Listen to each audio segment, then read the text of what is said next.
નમસ્કાર વિદ્યાર્થી મિત્રો, આપ સર્વેનું હાર્દિક સ્વાગત છે મારી YouTube ચેનલ આંબલિયા અભિષેક પર। મિત્રો, ગયા લેક્ચરમાં આપણે જે અગત્યના મુદ્દાઓની ચર્ચા કરી હતી તેનાથી એક ટોપિક આગળ। ગયા લેક્ચરની અંદર આપણે ખાસ મહત્વના મુદ્દાની એ વિશે ચર્ચા કરી હતી કે કઈ વનસ્પતિમાં સંકરિત જાતથી કેવા પ્રકારના રોગ સામે રક્ષણ મેળવી શકાય। આજના લેક્ચરમાં આપણે પહેલો ટોપિક ઉત્પરિવર્તન ધરાવતી વિકૃતિ એટલે કે ઉત્પરિવર્તિત વિકૃતિ અને બીજો ટોપિક અમુક પ્રકારના કીટકો સામે વનસ્પતિ પોતે પોતાની જાતે રક્ષણ મેળવતી થાય। રાઈટ, તો શરૂ કરીએ છીએ biology with Abhishek Ambaliya. So all of first everywhere is biology. Okay વિદ્યાર્થી મિત્રો, આપણે જાણીએ છીએ કે જો પ્રાણી હોય કે વનસ્પતિ એની અંદર જે DNA છે તેમાં ચોક્કસ પ્રકારના નાઇટ્રોજન બેઝ છે, બરાબર? રાઈટ, આપણી પાસે નાઇટ્રોજન બેઝ બે પ્રકારના છે, નાઇટ્રોજન પ્યુરિન અને નાઇટ્રોજન પિરિમિડિન। એડિનાઇન અને ગ્વાનિન એ નાઇટ્રોજન પ્યુરિન બેઝ છે, જ્યારે થાઇમિન, સાઇટોસિન અને યુરેસિલ એ ત્રણ નાઇટ્રોજન પિરિમિડિન બેઝ છે। હવે આપણને ખબર છે કે DNA ની જો ચર્ચા કરવામાં આવે તો DNA માં એડિનાઇન સાથે થાઇમિન બે નબળા હાઇડ્રોજન બંધથી અને ગ્વાનિન સાથે સાઇટોસિન ત્રણ નબળા હાઇડ્રોજન બંધથી, એવી જ રીતે એડિનાઇન હોય ત્યાં થાઇમિન, થાઇમિન હોય ત્યાં એડિનાઇન અને ગ્વાનિન હોય ત્યાં સાઇટોસિન, એવી જ રીતે સાઇટોસિન હોય ત્યાં ગ્વાનિન। પણ એક વસ્તુ યાદ રાખવાની, એડિનાઇન અને થાઇમિન વચ્ચે બે નબળા હાઇડ્રોજન બંધ અને ગ્વાનિન સાઇટોસિન વચ્ચે ત્રણ નબળા હાઇડ્રોજન બંધ। કંઈક DNA આવી રચના ધરાવે છે અને હજી આગળ ને આગળ આ ચાલે છે। હવે જો નાઇટ્રોજનના જે બેઝ છે, ઈ બેઝના ક્રમમાં ફેરફાર કરીએ, બેઝના ક્રમમાં ફેરફાર કરવામાં આવે તો શું થાય? પહેલો મુદ્દો તો એ છે કે કોઈ પણ સજીવ હોય એના DNA માંથી RNA બને, DNA ધરાવતો હોવો જોઈએ સજીવ, એમાં RNA બને અને RNA પરથી શું બને? પ્રોટીન। જો DNA ની બેઝની જોડમાં ફેરફાર કરવામાં આવે તો RNA પણ ચેન્જીસ થશે અને RNA માંથી પ્રોટીન પણ ચેન્જીસ થશે। રાઈટ, તો આ મુદ્દો આપણા મગજમાં હોવો જોઈએ। આમ આજે આપણે કરીએ છીએ એ ચોક્કસ પ્રકારની પ્રેરિત વિકૃતિ છે, બરાબર? આપણે પ્રેરીએ છીએ, વિકૃતિ આપણે પ્રેરીએ છીએ। આવી પ્રેરિત વિકૃતિ ધરાવતી વનસ્પતિ નવા લક્ષણો ધરાવતી થાય છે, બરાબર? જેથી વનસ્પતિમાં શું આવે છે? નવા લક્ષણો, અને આવા લક્ષણો આપણા માટે લાભદાયક કે ફાયદાકારક સાબિત થાય છે। આટલું તો સમજી ગયા વિદ્યાર્થી મિત્રો, બરાબર? અને આ જ ટોપિકને તમે ક્યાં ભણેલા હતા? ખાસ કરીને વિકૃતિ એવો ટોપિક મેં 5મા પાઠનો ધોરણ 12 નો મારા YouTube ના પ્લેલિસ્ટમાં મૂકેલો છે, બરાબર? એ જોઈ લેવો જેથી કરીને તમને વધારે આઈડિયા આવી જાય અને ક્લિયર થઈ જાય। ઘણી વખત વિકૃતિ છે કુદરતી રીતે જન્મે છે સજીવમાં અને ઘણી વખત વિકૃતિ છે એ પ્રેરિત કરવામાં આવે। પ્રેરિત એટલે માનવ સર્જિત। તો માનવ સર્જિત વિકૃતિ જો પ્રેરવામાં આવે તો તેમાં કયા કયા પદાર્થો ભાગ ભજવે? તો કે ચોક્કસ પ્રકારના કૃત્રિમ રસાયણો। કૃત્રિમ રસાયણોનો આપણે છંટકાવ કરીએ અથવા વનસ્પતિમાં ઉમેરીએ તો વનસ્પતિમાં શું થાય? વિકૃતિ પ્રેરાય રસાયણો દ્વારા। બીજું, અમુક પ્રકારના વિકિરણો જે છે જેમ કે ગામા કિરણો, બરાબર? ગામા કિરણો છે એને આપણે વનસ્પતિમાં પ્રેરિત કરીએ તો એનાથી વિકૃતિ પ્રેરી શકાય છે. આ પહેલો મુદ્દો. વિકૃતિ પ્રેરી શકાય તો એનાથી ફાયદો શું થાય? તો કે વિકૃતિ પ્રેરી શકાય અને એના લીધે જે સંવર્ધનમાં ઈચ્છનીય લક્ષણો ધરાવતી વનસ્પતિને ઉપયોગમાં લઈ શકાય છે. Okay, right. જો ઈચ્છિત લક્ષણો વનસ્પતિમાં આવી જશે વિકૃતિ પ્રેરવાથી, તો સંવર્ધનની અંદર ઈચ્છનીય લક્ષણો ધરાવતી વનસ્પતિને આપણે ઉપયોગમાં લઈ શકીશું. જેથી ઈચ્છનીય લક્ષણ ધરાવતી વનસ્પતિ આપણા માટે ક્યાંક ને ક્યાંક સારી રીતે શું થશે? ફાયદાકારક.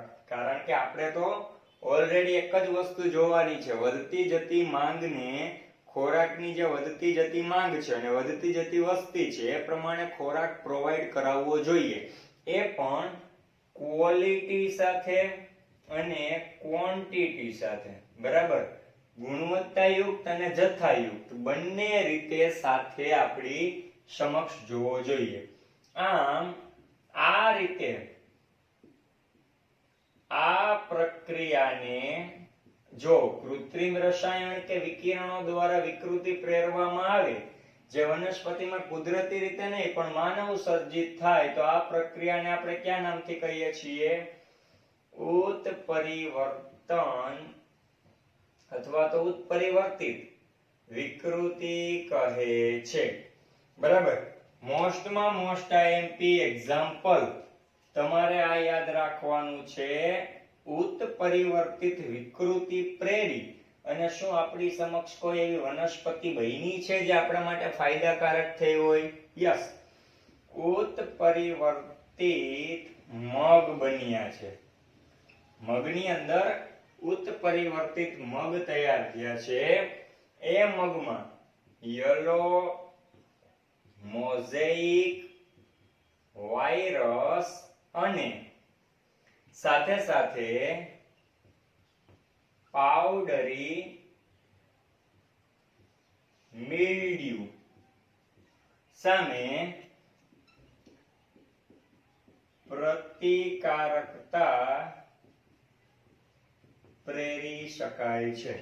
શું થયું? તો કે ભાઈ પહેલા જે મગ હતા એ મગ ચોક્કસ પ્રકારે યલો મોઝેઇક વાયરસ અને પાવડરી મિલ્ડ્યુ જેની સામે પોતે રક્ષણ મેળવી શકતા ન હતા, જેથી ક્યાંક ને ક્યાંક પાકની ક્વોલિટી અને ક્વોન્ટિટી નાશ પામતી, જથ્થો અને ગુણવત્તા. પણ જ્યારથી ઉત્પરિવર્તિત વિકૃતિ પ્રેરવામાં આવી ત્યારે પાકની અંદર યલો મોઝેઇક વાયરસ અને પાવડરી મિલ્ડ્યુ જે મગના પાકને નુકસાન કરતા એને આપણે અટકાવી શકાયા અને મગ તૈયાર થયા છે એ હવે આવા યલો મોઝેઇક વાયરસ અને પાવડરી મિલ્ડ્યુ સામે રક્ષણ મેળવતા થયા છે, જેથી એ પોતે પૂરતા પ્રમાણમાં ઉત્પાદન પણ આપી શકે છે અને હવે સારી એવી જથ્થામાં પણ અને ગુણવત્તા સાથે પણ. બાળકો, મગનું વૈજ્ઞાનિક નામ શું છે?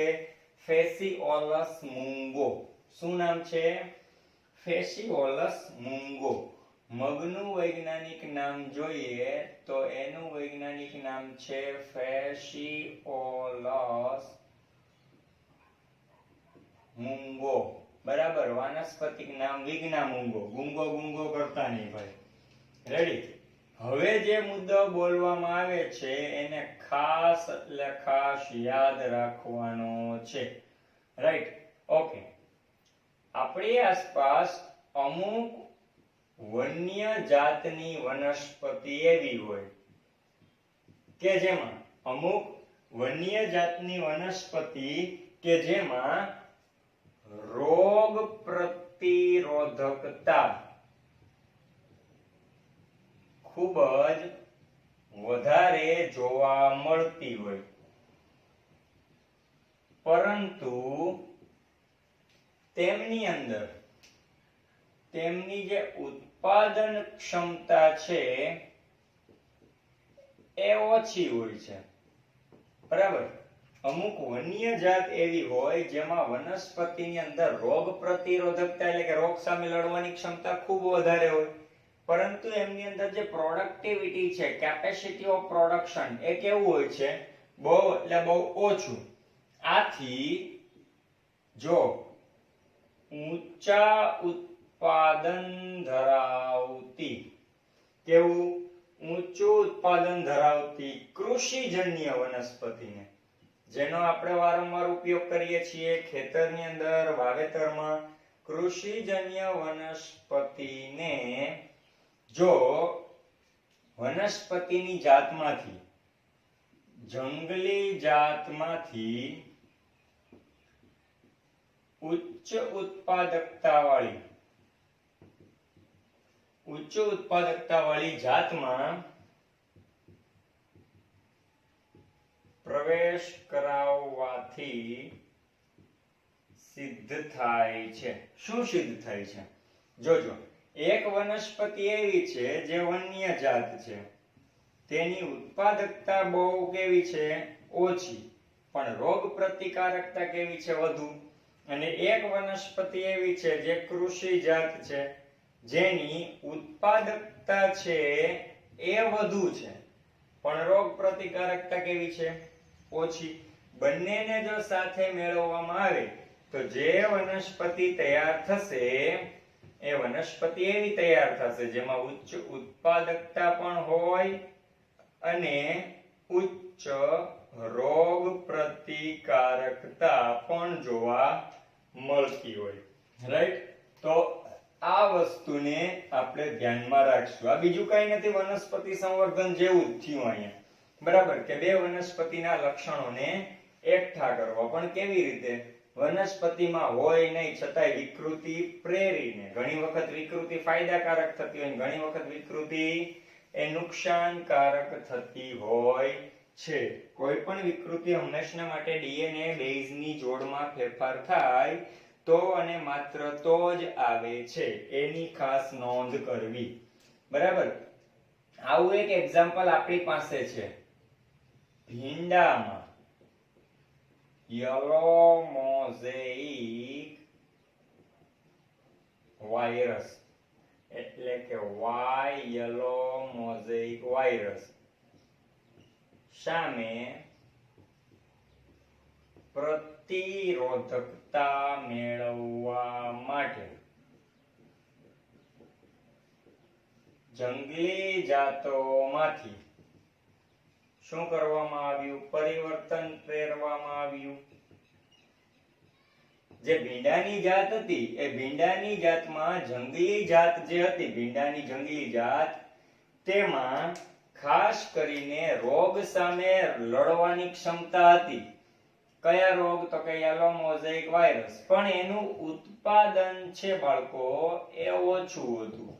આવી રીતે આપણી કૃષિજન્ય ભીંડાની જાતની હારે એને પરિવર્તિત કર્યું. તો શું થયું? નવી જાત મેળવવામાં આવી. જે નવી જાત મેળવવામાં આવી એનું નામ આપવામાં આવ્યું એસ્ક્યુલેન્ટ્સ. એસ્ક્યુલેન્ટ્સ ખાસ યાદ રાખજો, ભૂલાય નહીં. Most IMP MCQ for GUJCET exam. નવી જાત મેળવવામાં આવી એ એસ્ક્યુલેન્ટ્સ, જેમાં ઉત્પાદન પણ વધુ થયું અને રોગ પ્રતિરોધકતા પણ વધારે આવી, જેથી ભીંડાનો પાક હવે સારા જથ્થામાં મળ્યો અને સારી એવી ગુણવત્તા સાથે મળ્યો. આટલા મુદ્દાને ક્લિયર કર્યા પછી જે સારા જથ્થામાં મળ્યો અને સારી ગુણવત્તામાં મળ્યો, એટલે અલગ અલગ મુદ્દા આપણે ભણ્યા હતા કે ભાઈ દૂધ ક્ષેત્રે શ્વેત ક્રાંતિ આવી, મત્સ્ય ક્ષેત્રે બ્લુ રિવોલ્યુશન ભૂરી ક્રાંતિ આવી, એમ ભીંડામાં જે ક્રાંતિ આવી એને નામ આપવામાં આવ્યું પરભાણી ક્રાંતિ. इसे અલગ લીખ્યું. ઓકે, બહુ ઇમ્પોર્ટન્ટ છે આ તમારા માટે મુદ્દો. પરભણી ક્રાંતિ કહેવામાં આવી. તો આ વાત છે આપણી ઉત્પરિવર્તન વિકૃતિની. જો ઉત્પરિવર્તન વિકૃતિ કરવામાં આવે તો જે વનસ્પતિ તૈયાર થશે સારી ગુણવત્તાવાળી તૈયાર થશે અને સારા જથ્થામાં ઉત્પાદન આપશે. પહેલી વસ્તુ તો મોટા ભાગે જે રોગ સામે પ્રતિરોધકતા હોય એ એનામાં આવી જાય છે, કીટકોનો નાશ કરતી થઈ જાય છે, જેથી વનસ્પતિમાં બે ફાયદા થશે. એક, રોગ સામે લડવાની ક્ષમતા પણ આવી જશે અને સાથે સાથે વધુ ઉત્પાદન પણ આપશે, જેથી ખેડૂતને વધારે દવા છાંટવાની કે ખાતર નાખવાની જરૂરિયાત નહીં રહે, જેથી વનસ્પતિને વધુ આ પદાર્થની જરૂરિયાત નથી, એટલે ખેડૂતને આ આર્થિક રીતે પણ સદ્ધરતા અપાવી શકે છે. બાળકો, ગયા વખતે જેમ આપણે અલગ અલગ રોગ સામે લડવાની કેપેસિટી જોઈ હતી, એમ આજનો મુદ્દામાં આપણે જોશું કે અલગ અલગ કીટકો સામેની પ્રતિરોધકતાના વિકાસ માટે વનસ્પતિ સંવર્ધન. શું રોગ સામે લડી શકાય એવી જ વનસ્પતિ બનાવવામાં આવી છે? નહીં. ઘણા મોટા ભાગના કીટકો આપણને ખબર છે કે પાકનો નાશ કરે છે. જેમ કે હાલના સમયમાં હમણાં જ આપણે ભારતમાં, આખા ભારતમાં જોઈએ છીએ, અમુક જિલ્લા અને અમુક રાજ્યની અંદર તીડ એનો મોટો ખતરો છે. બરાબર, એ પાકને થોડું અથવા સંપૂર્ણ નુકસાન પહોંચાડે છે. તો આવા કીટકો સામે પ્રતિરોધકતા ધરાવતી વનસ્પતિનું સંવર્ધન કયું કયું? ચલો જોઈએ. કીટકો એ વનસ્પતિ માટે મોટે ભાગે નુકસાનકારક સાબિત થાય છે. એ આપણે બધા જાણીએ છીએ કે મોટા ભાગના કીટકો છે એ વનસ્પતિ માટે મોટે ભાગે નુકસાનકારક સાબિત થાય છે. ઘણી વખત તો આવા કીટકો વનસ્પતિ માટે વિનાશનું કારણ પણ બને છે, જેનાથી વનસ્પતિનો શું થાય છે? સંપૂર્ણ વિનાશ થતો જોવા મળે છે. બરાબર, જો વનસ્પતિમાં બાહ્યાકાર અથવા જૈવ રાસાયણિક અથવા દેહધાર્મિક લક્ષણોને લીધે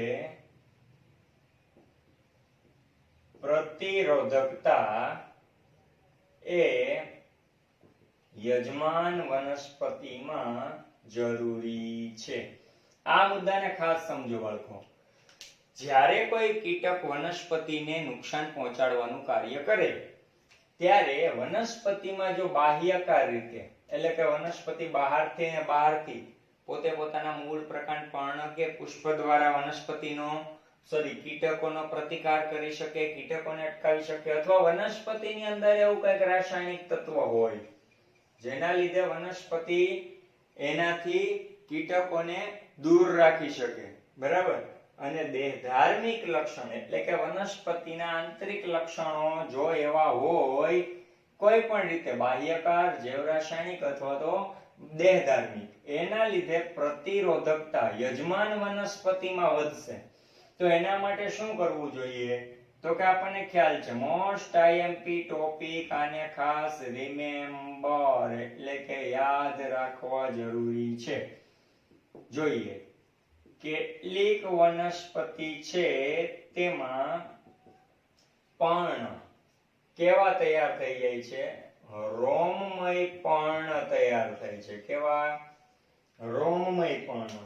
જેના લીધે એ રોમમય પર્ણ કીટકો સામે પ્રતિચાર સાથે સંકળાયેલા છે. અમુક વનસ્પતિ એવી છે જેના પર્ણ કેવા થઈ જાય? રોમમય. રોમમય એટલે પર્ણ ઉપર નાની નાની આપણા શરીર પર જે રીતે રૂંવાટી છે એવી રીતે પર્ણ ઉપર અતિ સૂક્ષ્મ રેસાદાર રચના થઈ જાય છે. આવા રેસાદાર પર્ણને આપણે રોમમય પર્ણ કહીશું. એવા રોમમય પર્ણ જો વનસ્પતિમાં હોય તો એ વનસ્પતિ કીટકો સામે શું આપી શકે છે? પોતે પ્રતિચાર દર્શાવી શકે. આને શું કહેવાય? બાહ્યકાર પ્રતિરોધકતા. ફોર એક્ઝામ્પલ પણ આપણે જોઈએ તો કે કપાસમાં જેસીડ, કપાસમાં જેસીડ્સ અને ઘઉંમાં, કપાસમાં જેસીડ્સ ના લીધે અને ઘઉંમાં ધાન્ય પર્ણ ભૃંગ કીટકો. ખાસ યાદ રાખજો, બીટલ નટ્સ તરીકે ઓળખી શકાય. કપાસમાં જેસીડ્સ સામે રક્ષણ મળે, ઘઉંમાં ધાન્ય પર્ણ ભૃંગ કીટકો સામે રક્ષણ મેળવી શકાય. હજી મુદ્દો લખવો હોય તો લખી શકીએ. ઘઉંમાં, ઘઉં પોતે વિશિષ્ટ પ્રકારના, ઘઉંનું વૈજ્ઞાનિક નામ શું છે?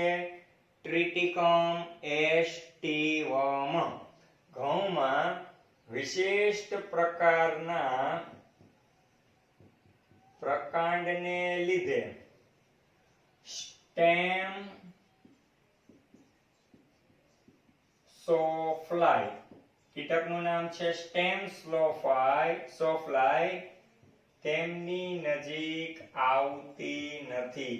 તો ઘઉંની અંદર એવી વસ્તુ તૈયાર થઈ એના પ્રકાંડમાં બાહ્યકાર રીતે, જેથી ઘઉં અને તેનો પાક આવા રોગ સામે કે કીટકો સામે પ્રતિરોધકતા દાખલ કરી શક્યા. એ યજમાન વનસ્પતિની શું કહેવાય?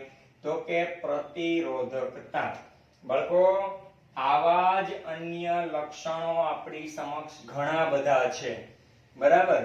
એક લક્ષણ તમારી ટેક્સ્ટ બુક ની અંદર પણ લખેલું છે, એને નોટ કરી લેજો. જો કે હું અહીંયા એ પોઈન્ટ ને એડ કરી દઈશ. ઓકે, આના સિવાય આપણે જોઈએ તો હવે જે મકાઈ એટલે કે ઝિઆમેઇઝ, મકાઈ જે તૈયાર થાય છે તેમાં ઉચ્ચ એસ્પાર્ટિક એસિડ, એમિનો એસિડ 20 છે, એમાંનું એક એમિનો એસિડ એસ્પાર્ટિક એસિડ. બીજું, સાથે સાથે નાઇટ્રોજન અને શર્કરાનું ઓછું પ્રમાણ, તેના લીધે પ્રકાંડ ભેદક કીટકો સામે પ્રતિરોધકતા દર્શાવે છે. ઓકે, તો પહેલા મકાઈ કેવી હતી? તો કે ભાઈ મકાઈની અંદર આના વિરોધીભાસી લક્ષણ હતા. ઓછું એસ્પાર્ટિક એસિડ નું પ્રમાણ હતું, નાઇટ્રોજન અને શર્કરાનું પ્રમાણ વધુ હતું, જેના લીધે શું થતું? પ્રકાંડ ભેદક કીટક. પ્રકાંડ ભેદક કીટક એટલે મકાઈના છોડનો જે પ્રકાંડ છે એનો ભેદ કરી નાખે. ભેદ એટલે એને ખાઈ જાય, જેના લીધે શર્કરા છે એનું વધુ પ્રમાણ હતું, જેથી કીટકો એના તરફ આકર્ષાતા. હવે શું થાય છે? તો કે શર્કરાનું ઓછું પ્રમાણ, ઉત્પરિવર્તન વિકૃતિથી અને રોગ સામે, કીટકો સામે લડી શકાય એવી વનસ્પતિનું સંવર્ધન થયું, જેથી આવા કીટકો હવે મકાઈ સુધી આકર્ષિત થતા નથી, કારણ કે મકાઈમાં શર્કરાનું પ્રમાણ ઓછું, નાઇટ્રોજનનું પ્રમાણ વધુ અને એસ્પાર્ટિક એસિડનું પ્રમાણ ઊંચું, જેના લીધે પ્રકાંડનો ભેદ કરતા કે નાશ કરતા કીટકોથી હવે વનસ્પતિ મકાઈ છે એ ખુદ પોતાની જાતે રક્ષણ મેળવી શકે છે. બાળકો, તમારી બુકમાં ઘણા બધા એવા સંકરિત પાક અને વનસ્પતિના નામ આપ્યા છે કે જે તમારા માટે બહુ એટલે બહુ ખૂબ જ મોસ્ટ ઇમ્પોર્ટન્ટ સાબિત થઈ શકે એમ છે. તો ખાસ આને તમારે કોષ્ટકને 5 વખત હોમવર્કમાં લખી નાખવાનું છે. બરાબર? જોજો, પહેલા ગયા લેક્ચરનું જે કોષ્ટક હતું એ શું હતું? રોગ સામે પ્રતિરોધકતા દર્શાવતો ચાર્ટ હતો. અને અત્યારે જે ચાર્ટ તમારી સામે છે એ શું છે? તો કે અલગ અલગ પ્રકારના કીટકો સામે પ્રતિરોધકતા દર્શાવતી વનસ્પતિનો ચાર્ટ છે. એટલે ખાસ એ પોઈન્ટને નોટ કરજો કે બંને ચાર્ટ તમારે એક સાથે ન થઈ જાય. બરાબર. પહેલો ચાર્ટ જે હતો એ રોગ સામે લક્ષણ દર્શાવતો હતો અને આ જે ચાર્ટ છે એ કયો છે તો કે કીટકો સામે પ્રતિરોધકતા દર્શાવતો ચાર્ટ છે. તો આપણે અહીંયા પાકનું નામ લખશું. પાકમાં કઈ સંકરિત વનસ્પતિની જાત મેળવવામાં આવી એ, અને એ સંકરિત જાત કયા કીટકો સામે રક્ષણ આપતી છે એનું નામ આપણે લખશું. ઓકે. તો પહેલું લખીએ છીએ રાઈ. બ્રાસિકેસી કુળની વનસ્પતિ. એની અંદર પૂષા ગૌરવ નામની જાત બનાવવામાં આવી. વનસ્પતિનું સંવર્ધન કરી અને પૂષા ગૌરવ જાત તૈયાર કરવામાં આવી તો એ ચોક્કસ પ્રકારના એફિડ્સ એટલે કે નાના નાના ફૂદાઓ જે છે એની સામે રક્ષણ મેળવતી થઈ. પહેલા રાઈની વનસ્પતિ એફિડ્સ સામે રક્ષણ મેળવી શકતી ન હતી. હવે પૂષા ગૌરવ નામની જાત છે એ એફિડ્સ સામે રક્ષણ મેળવી શકે છે, જેથી ખેડૂતને હવે વધારાનું આવી એફિડ્સને નાશ કરવા માટેની દવાઓનો છંટકાવ કરવો પડતો નથી, જેથી ખેડૂતને આર્થિક રીતે પણ પરવડે છે. તમે પણ તમારા વિસ્તારમાં જો પૂષા ગૌરવ ઉગી નીકળે અથવા તો ઉગવા માટે સક્ષમ હોય તો આ વસ્તુનો ઉપયોગ કરી શકો છો, જે આપણા માટે ફાયદાકારક રહેશે. ત્યારબાદ આપણે ચપટા કઠોળની વાત કરીએ. તો ચપટા કઠોળમાં પૂષા સેમ 2 અને પૂષા સેમ 3 એવી જાત મેળવવામાં આવી. આવી જાત ચોક્કસ પ્રકારના એફિડ્સ, જેસિડ્સ અને ફળ ભેદકો સામે ચોક્કસ પ્રકારનું રક્ષણ કરે છે. એફિડ્સ અને જેસિડ્સ છે એ ફૂદા અને ઈયળની જાત છે, જ્યારે ફળ ભેદક એટલે જે ફળ તૈયાર થાય છે કઠોળનું એનું ભેદ કરી નાખે એટલે કે છેદન કરી ફળનો નાશ કરે.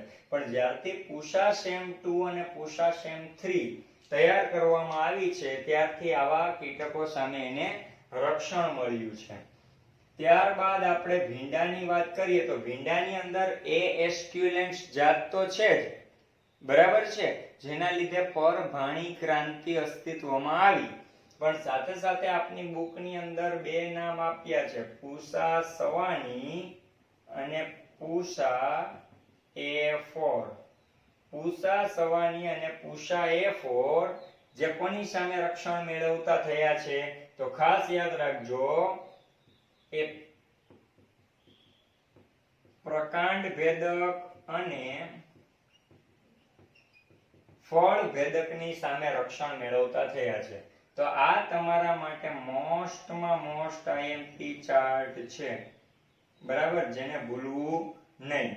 એ ખાસ કરીને ગુજકેટ અથવા તો નીટ જેવી એક્ઝામની અંદર મોસ્ટ ઇમ્પોર્ટન્ટ સાબિત થઈ શકે છે. એટલે અહીંયા આપણી સમક્ષ એક ચાર્ટ આવ્યો સરસ મજાનો કે ભાઈ કયો પાક છે એમાં કેવી જાતિ વનસ્પતિ સંવર્ધનથી બનાવી, જેના લીધે કીટકો સામે રોગ પ્રતિરોધકતા, પહેલો ચાર્ટ રોગ સામે લડવાનો હતો, હવે કીટકો સામેની પ્રતિરોધકતા વાળો તૈયાર થયો, જેના લીધે એ પાક એવા કીટકો સામે રક્ષણ મેળવી શક્યા છે. તો કહી શકીએ કે આ સરસ મજાની હવેની રચના છે. નેક્સ્ટ ટાઈમ આપણે નવા ટોપિક સાથે આગળ વધશું. તો આપણી ચેનલને સીધી જ લાઈક કરીએ, શેર કરીએ અને સબસ્ક્રાઇબ કરીએ. બાજુમાં બેલ આઇકોન છે એને પ્રેસ કરીએ, જેથી કરીને તમને મૂકવામાં આવતા તમામ નવા વિડીયો છે એનો ખ્યાલ આવે. સો જય હિન્દ, જય ભારત.